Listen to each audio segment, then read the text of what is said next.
life, for my high school life, every memory kay ganda. High school days, oh my high school days are exciting. Hello guys, welcome back to my channel.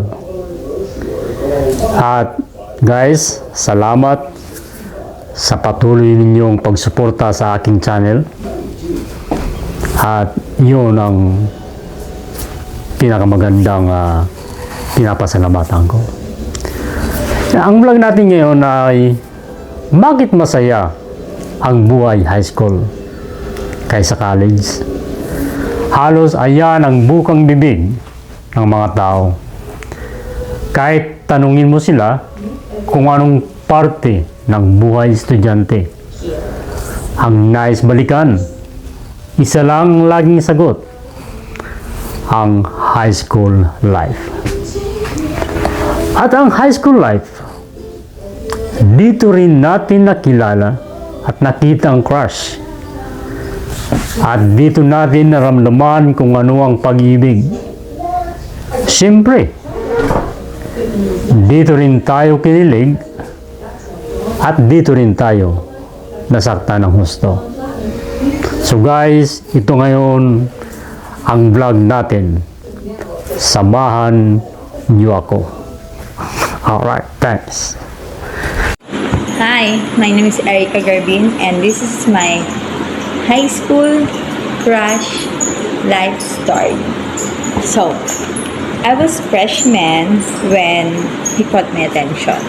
So, tuwagin na lang natin siyang Mr. N. Actually, he is a famous player of badminton. And, of course, a nice, good-looking guy. So, sobrang cute talaga, mapapa-wow ka talaga kung makikita mo siya that time. And, aside from that, alam niyo po, yung unang tingin ko pa lang sa kanya, unang nakita ko pa lang talaga, si Mr. M. Sobrang, iba na po talaga yung naramdaman ko. As in, hindi ko maintindihan. Every time na mapapadaan siya sa room namin or makikita ko siya, alam niyo po yung pakiramdam na para kang may-hypnotize. Hindi ka makagalaw. Actually, to be honest hindi lang naman siya yung sikat sa school. I also earned my popularity. Kasi, aside from being on the top section, okay, marami rin naman akong achievement. Kasi mahilig ako sumali sa mga iba't ibang activities like drawing competition and of course pageant. So ang dami rin nanligaw sa akin, ang dami nagpapadala ng sulat, ang dami nagbibigay ng chocolates, and ang daming nanlilibre kapag recess. Pero alam niyo po, sa lahat ng yun, honestly, walang galing sa kanya. Yung alam niyo, pakiramdam na, oh my God, ganun ba ako, pangit ba ako, or ano ba ako, bakit hindi niya ako nagugustuhan, ganun. Sobrang nakaka-disappointed minsan. Pero, siguro, ganun lang talaga. Siguro dahil, hindi lang siguro niya ako type. So yan, fast forward tayo. Since tapos na first year, so move tayo sa second year. So I was in sophomore and one afternoon, uwian na namin.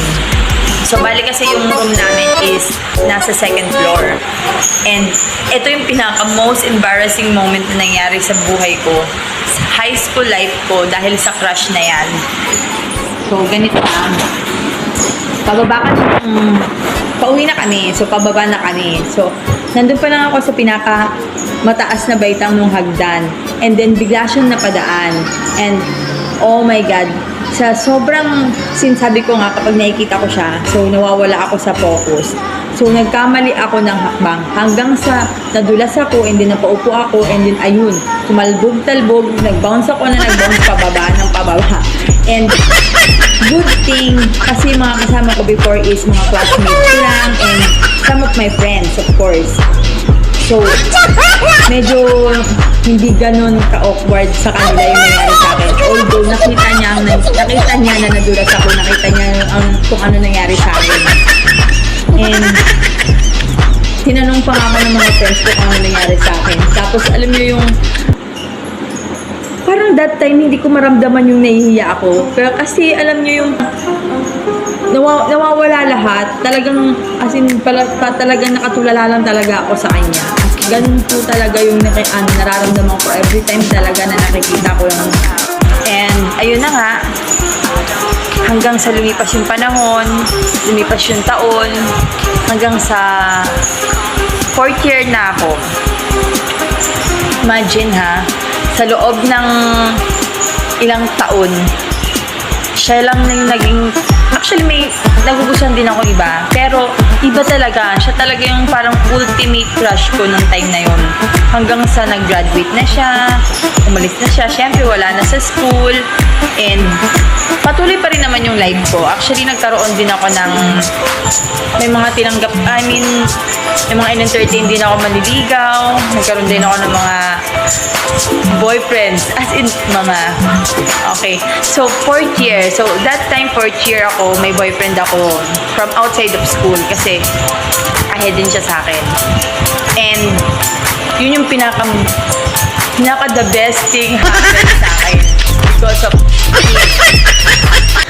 meron kaming event sa school. So, ayan, may event. So, ayan na, may event. So, pinayagan kami ng parents ko. Actually, kahit hindi ako payagan, that time, talagang pag sinabi may sayawan, pupunta talaga ako. But since event naman sa school, so mabilis na pumayag yung parents ko. Pero hindi alam ng parents ko na nung time na yun, may kasabay na event or sayawan or tinatawag na baraylihan noon sa barangay ng Pawa. Actually, that guy is from Barangay Pawa. So, kung sino man yung makakapanood nito or kung mapanood niya man to, alam na niya kung sino siya. So, dahil kasabay nga yung Pawa, nung panahon kasi namin noon, alam nyo yun, yung parang sikat na sikat yung Pawa pagdating sa sayawan. So, talagang dinadayo. So, ang nangyari, instead na papunta kami ng school, of course, mas enjoy dun sa Pawa. Kaya, dumiretso kami ng Pawa. And yun na nga, my God, hindi ko maintindihan kung bakit parang kinikilig pa rin ako. Anyway, so, pumunta na kami ng Pawa ng mga friends ko. And, syempre, sayawan. So, syempre, ako kasi pagdating sa sayawan, talagang sayaw talaga. As in, like, alam nyo yun, para akong sabik na sabik lagi pagdating sa sayawan. So, ayun.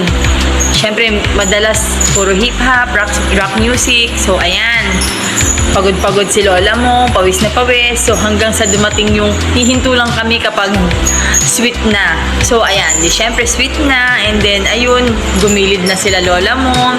Dahil, syempre, pagod. So, pahinga muna. Pero, syempre, nag-aabang din ng mga cute guys na alam yun na makikipagsayaw.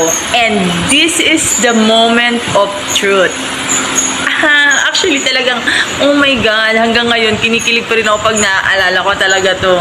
So, eto na. E di, sweet na, no?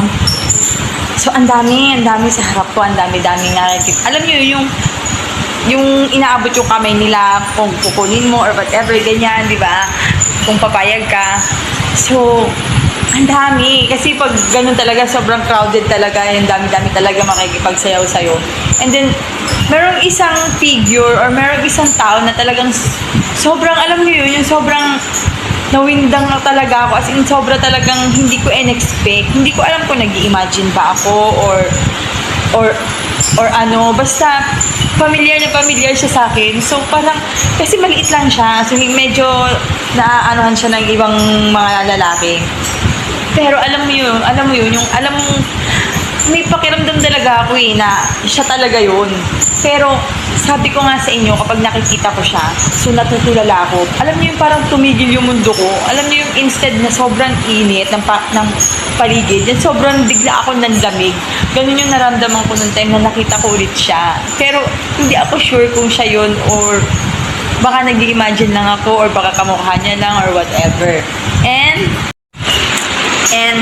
dahil sa natulalay na naman na kiss, so instead na siya yung makasayaw ko, may nanghila ng kamay ko.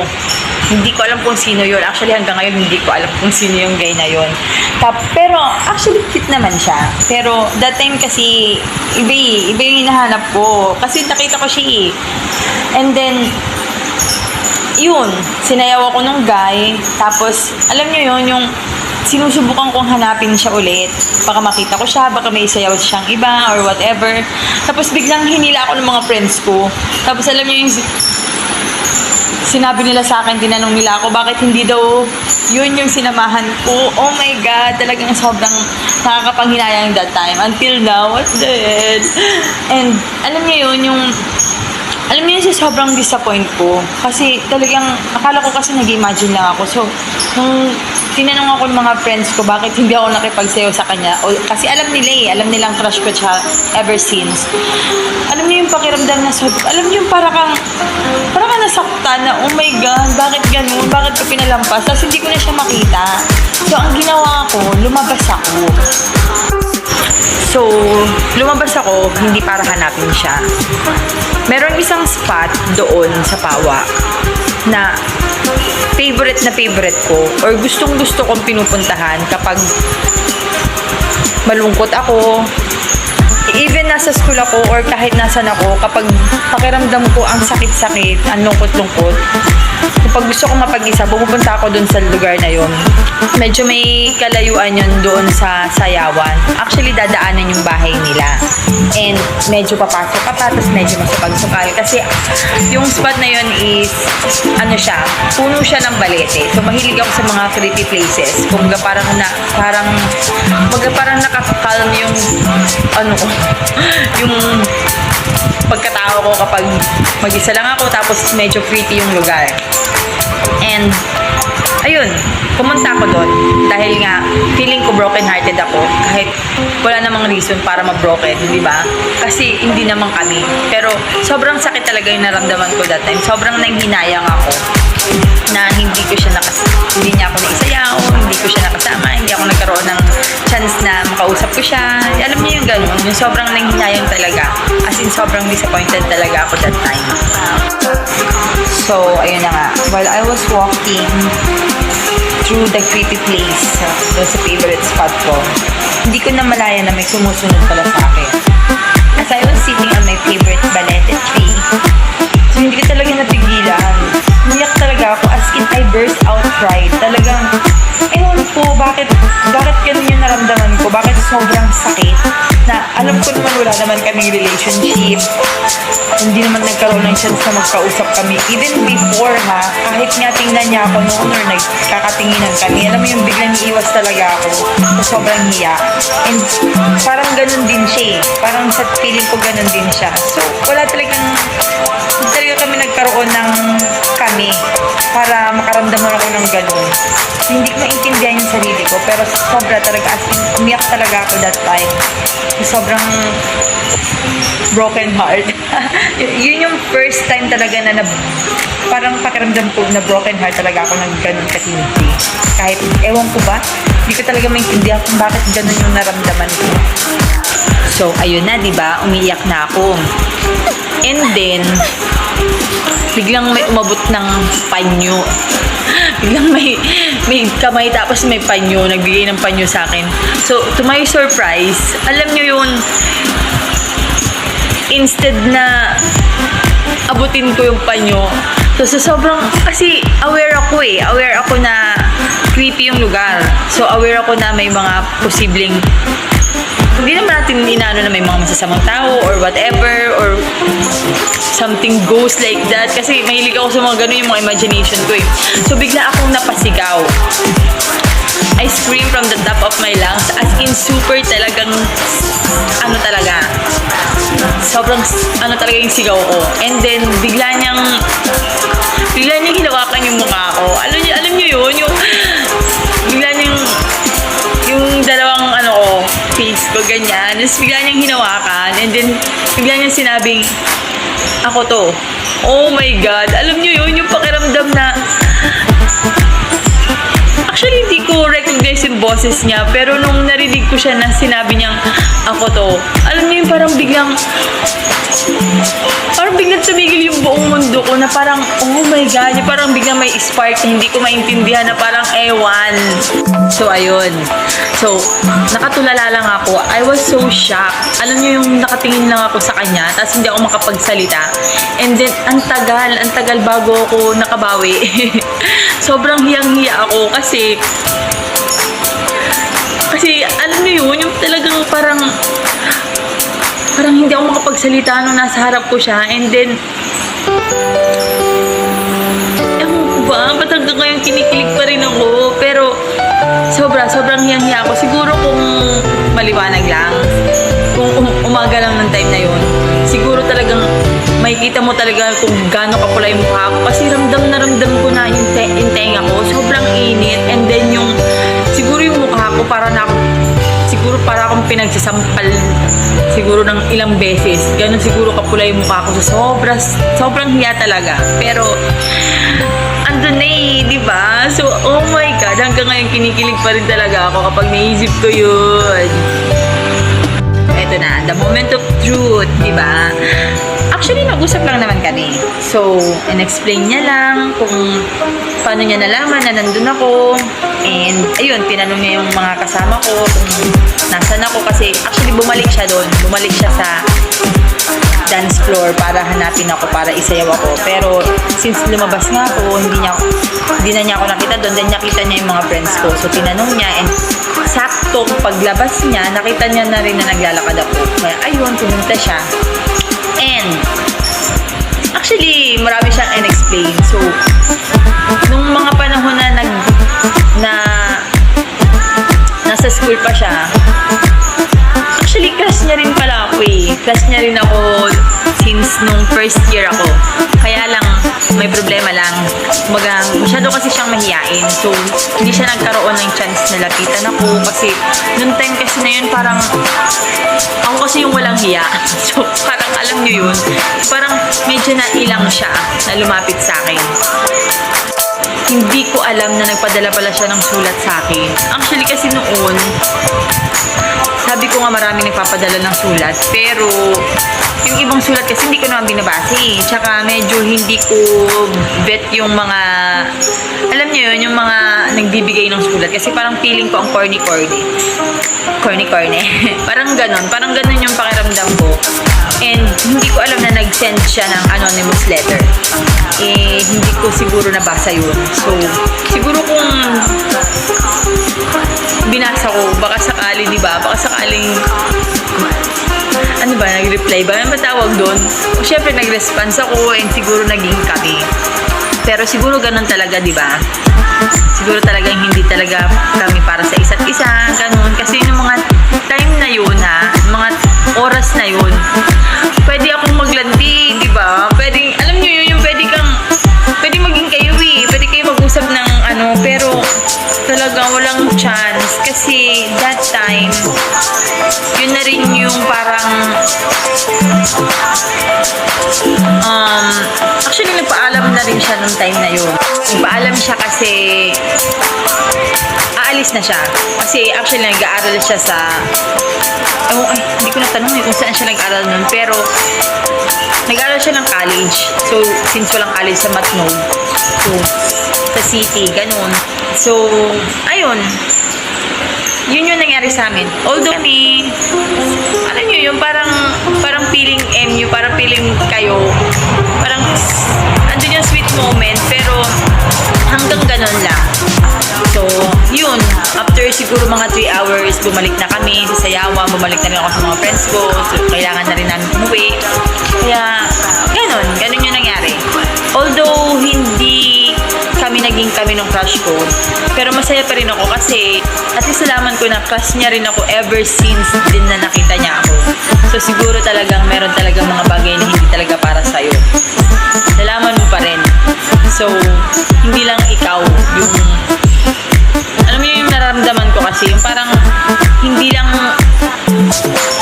hindi ko ma-explain kung anong nararamdaman ko. Pero, basta yun na yun. Yun na yun. And that's the end of my story. Thank Thank you guys for watching. Please don't forget to like, to share, and to subscribe. Thank you.